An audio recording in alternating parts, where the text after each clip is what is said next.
Hello dear student. आज हम करेंगे SC Verma geometrical optics question number 24। A cylindrical vessel whose diameter and height both are equal to 30 centimeter is placed on a horizontal surface and a small particle P is placed in it at a distance of 5 centimeter from the center. An eye is placed at a position such that the edge of the bottom is just visible. The particle P is in the plane of drawing. Up to what minimum height should water be poured in the vessel to make the particle P visible?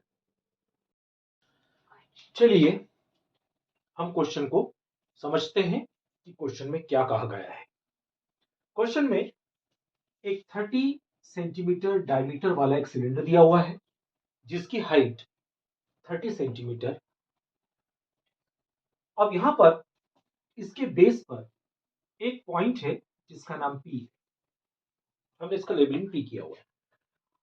अब क्या होता है कि यहां पर से अगर हम देखते हैं तो केवल इस सिलेंडर का एक कोना में एक एज दिखाई देता है। हमें इस ऑब्जेक्ट को देखना है तो इसमें यह कहा गया है कि इसमें कितना पानी डालें कि ये पॉइंट हमें यहां दिखाई दे। मतलब रिफ्रैक्शन के थ्रू अगर ये पॉइंट अगर यहां पर आ जाएगा उस कंडीशन में ही हमें दिखाई देगा। तो ये पानी कितना रखना है, कितना भरना है इसके अंदर, ये हमें पूछा गया है। तो सपोज ये मान के चलते हैं कि यहां पर इस हाइट पर, सपोज ये हाइट हमने डी ले ली, इस हाइट पर ये पानी अपने भरा है और ये ऑब्जेक्ट आपको दिखाई देने लग गया। तो यहां से अगर हम एक परपेंडिकुलर डालें, यहां से एक परपेंडिकुलर डालें तो ये एंगल ऑफ रिफ्लेक्शन बन जाएगा। और ये जो पॉइंट पी है ये सेंटर से 5 सेंटीमीटर दूरी पर है। ये हमें दिया हुआ है, ये हमें गिवन है। तो अगर हम इस पॉइंट, इस परपेंडिकुलर जो हमने यहाँ पर इस आर जो बन रहा है यहाँ पर, इस आर से इस पॉइंट पी तक का डिस्टेंस अगर हमने कंसीडर किया है तो हमने इसको एक्स नाम दे दिया है। अब आप जाहिर सी बात है कि ये सेंटर से पॉइंट पी है और पूरा डायमीटर यहां से इसका 30 सेंटीमीटर है। तो रेडियस कितना हो जाएगा, 15 सेंटीमीटर हो जाएगा, जिसमें से 5 हमने यहाँ पर यूज किया है। तो ये हो जाएगा 10 सेंटीमीटर रिमेनिंग डिस्टेंस। अब यहां पर जैसे इसको हमने m और n कंसीडर कर लिया है, इसको हमने a कंसीडर कर लिया है लेबलिंग के लिए। अब यहां पर i कहां बनेगा, i हमेशा बनेगा पॉइंट p से। तो इस पॉइंट को हमने o कंसीडर किया है और इस पॉइंट से ये बनेगा आपका i। सबसे पहले हम ये करते हैं कि ये अगर r है तो आप जैसा कि ये लाइन और यहां पर एक लाइन जो इसकी एज है और ये नॉर्मल है, दोनों परपेंडिकुलर है। तो ये r है तो इंटीरियर अल्टरनेट एंगल की वजह से ये भी r होगा। अलग से मैंने एक डायग्राम बना दिया है तो आपको और समझने में सुविधा होगी। यहाँ पर ये आपका 30 सेंटीमीटर है, बेस भी आपका 30 सेंटीमीटर है। ट्रिग्नोमेट्री के अकॉर्डिंग जब परपेंडिकुलर और बेस एक जैसे होते हैं तो एंगल कितने डिग्री का बनता है, एंगल बनता है 45 डिग्री का। तो इसका मतलब हुआ कि आपका r जो है वो कितना डिग्री बन गया, 45। तो हम यहां पर इसका यूज करेंगे रिफ्रैक्शन वाला rule, Snell's law, W mu A equal to sine I upon sine R। तो प्रिंसिपल ऑफ रिवर्सिबिलिटी के according 1 upon A mu W sine I upon sine, अब R अपना कितना है 45। A म्यू W की value है 4/3, इसका रेसिप्रोकल क्या हो जाएगा 3/4। Sine I sine 45 means 1/√2, 3/4√2 equal to sine I। ये साइन I की वैल्यू हो गई। तो हम साइन R की भी वैल्यू निकाल के रख लेते हैं, बाद में काम आएगा इसका, तो हम पहले से ही निकाल के रख लेते हैं। तो tan I की वैल्यू के लिए हमें चाहिए परपेंडिकुलर और बेस।